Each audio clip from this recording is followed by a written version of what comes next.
beats and rhymes. No one can do it better. David Nyika replaces Hussein Chinkara for the January the 8th card at the Gold Coast Convention Centre, Australia.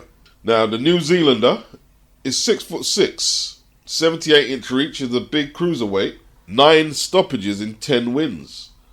Jai Opetaia, Australia, same age as Nyika, but has a lot more fights, a lot more knockouts. 26 wins, 20 inside the distance. Ring Magazine and IBF champion.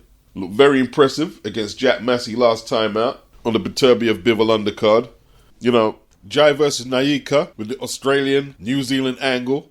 Looks like a decent fight, but Jai's first year as champion, he won the belt in 2022, was stalled by the broken jaw injuries when he took the belts off Bradis. Then after that, the remainder of 2023 and the whole of 2024, despite appearing on Riyadh season a couple of times, he can't get these unifications. Can't get them for nothing.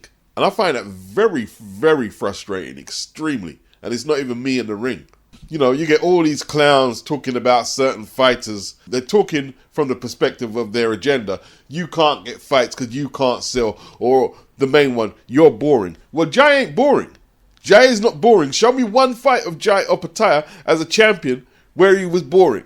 He scores knockouts, he comes to fight, he's a very good boxer, and he can't get unifications. Not blaming Eddie Hearn, because I don't think it's his fault, but the liability of getting him them fights lays at Eddie Hearn's door.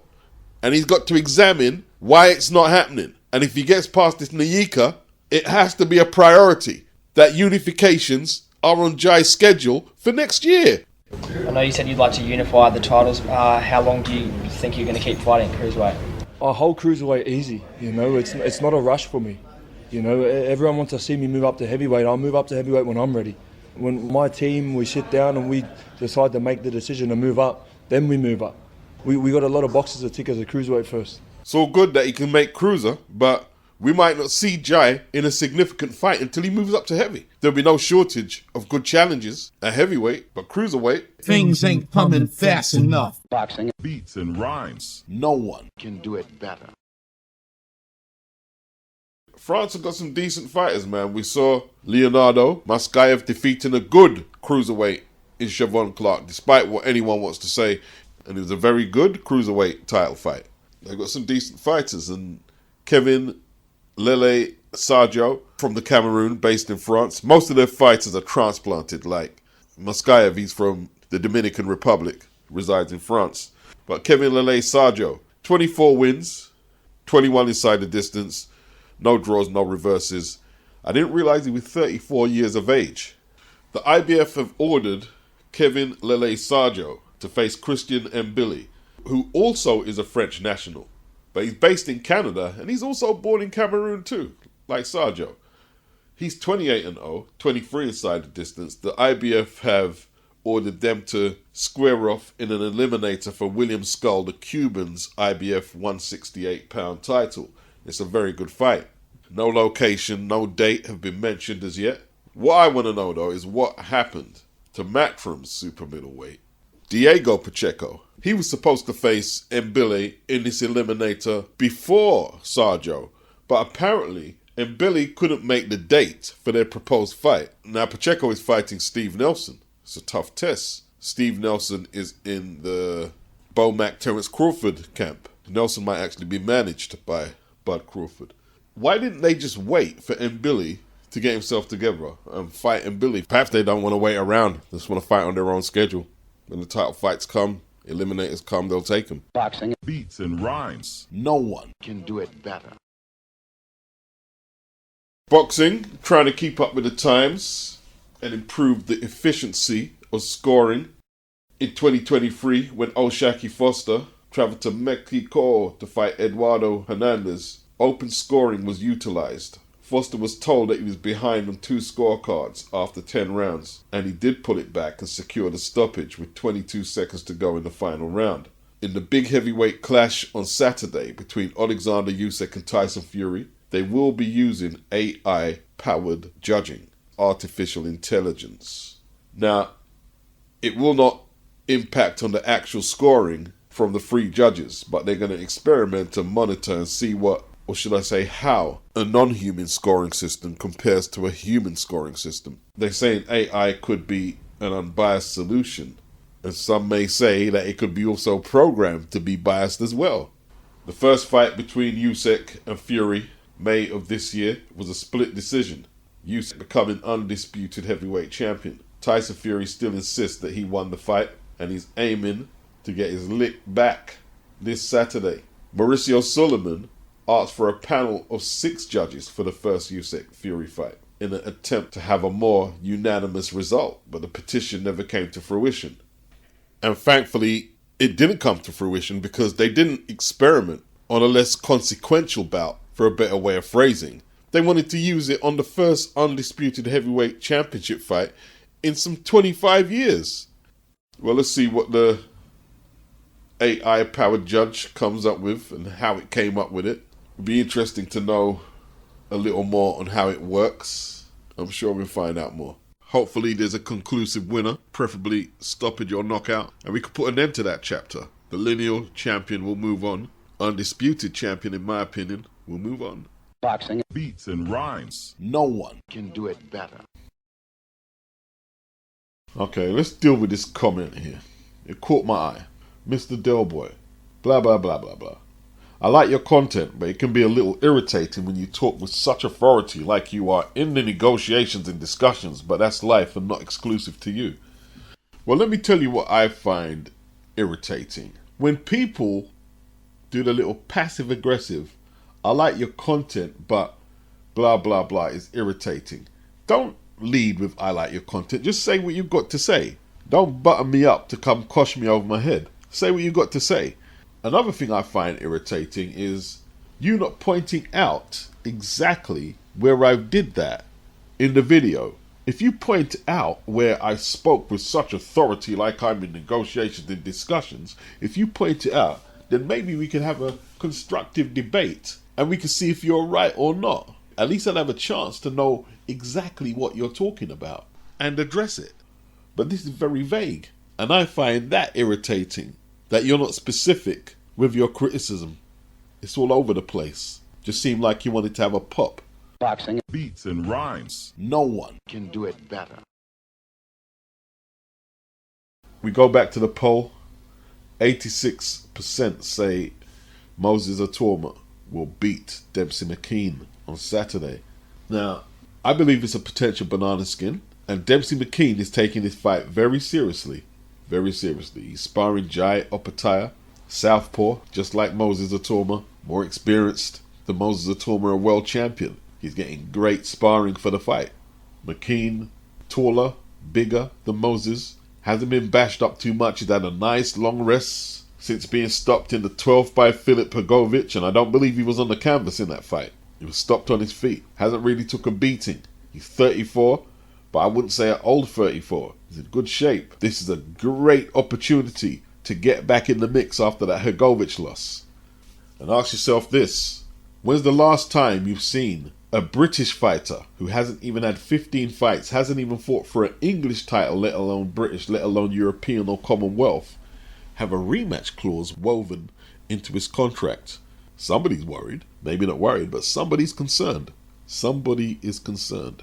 This is a fight that Frank wouldn't take under normal circumstances. None of his other opponents so far were asked to comply with a rematch clause. This ain't some regular fight. If he handles it like a regular fight, then, he deserves all the credit. It's an excellent win. Boxing Beats and rhymes. No one. can do it better. I'm assuming this is just a rough sketch for the early part of 2025, the MATCHROOM schedule. Dalton Smith takes on Walid Quiza from France. Don't know much about him. He's 19-2 with 8 KOs. Dalton Smith is 16-0 with 12 inside the distance. Eddie Scotney defends an IBF Super Bantamweight title on the undercard. Later that day, across the pond at the Cosmopolitan Las Vegas, Diego Pacheco, 22-0, 18 inside the distance, takes on Steve Nelson, 20-0, 16 inside the distance at 168. That's going to be a good fight. On the undercard, Andy Cruz, the Cuban, 4-0, 2 inside the distance, takes on Omar Salceda, who is 20-1 with 14 inside the distance. Ernesto Mercado looks like he's a power puncher. 16-0, 15 inside the distance, takes on wily veteran Jose Pedraza. 29, 6-1, 14 inside the distance. 31st of January, O2 Arena, MATCHROOM prospect George Liddard. 10-0, 6 inside the distance, takes on Derek Ozase. 13-2, 3 inside the distance. It's quite ambitious putting that fight on the O2 Arena. Jimmy Sains, another MATCHROOM prospect, is on the undercard. Is that the full card? Is George Liddard headlining on the O2? February the 28th, Eduardo Rocky Hernandez, 36-2, 32 inside the distance, takes on Rene Tellez Giron in a lightweight bout. On the 1st of March, SSE Arena, Belfast, Northern Ireland, Lewis Crocker, 20-0, 11 inside the distance, takes on Paddy Donovan, 14-0, 11 inside the distance. In a long-awaited welterweight showdown, the winner could be in line for a crack at that IBF title that Boots Ennis holds. 28th of March, Planet Ice Altrincham, Manchester, England. Olympian Pat Brown versus to be announced. There's been a lot of press coverage on this guy Pat Brown. It's a cruiserweight, I believe, so let's see what he's got, if he lives up to the hype. This is obviously a very rough draft. They haven't included Jai Opetaia, who defends his IBF cruiserweight title in January. Alexander Usyk repeated recently that he plans to return to cruiserweight and unify the belts again. He said you can never forget your first weight class where you won belts. So Turki Al-Sheikh and Tyson Fury will be pushing for a rubber match if Tyson Fury wins. Usyk might have other plans. He might be the only one with some nuts to go fight Jai Opetaia at 200 pounds. That's messed up to say, but it's the truth. Snickers, get some nuts! Opetaia said he's still making cruiserweight comfortably, so Usyk would definitely be worth waiting around for. Boxing Beats and rhymes. No one can do it better.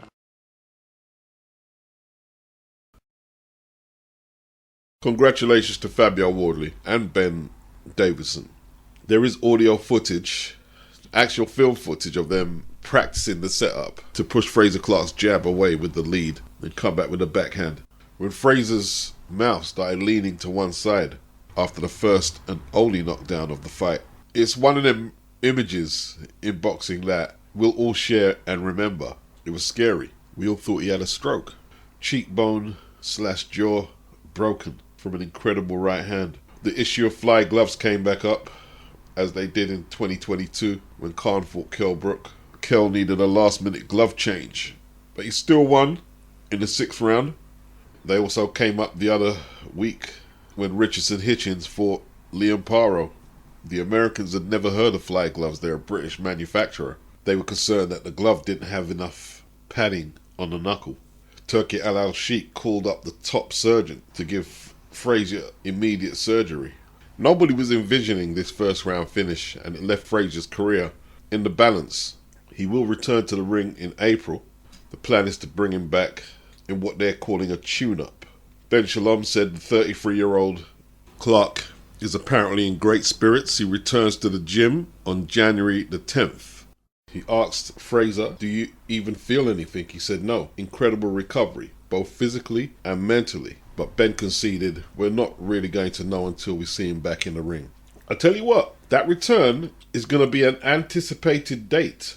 A lot of people want to see what kind of Frazer Clarke returns to the ring at 33 years of age after such a defeat. Understandably, he's going to be fighting a tune-up, like they said. And it's not so much how good the opponent is going to be. We want to see if there's any psychological carryover from such a traumatic defeat he suffered in October.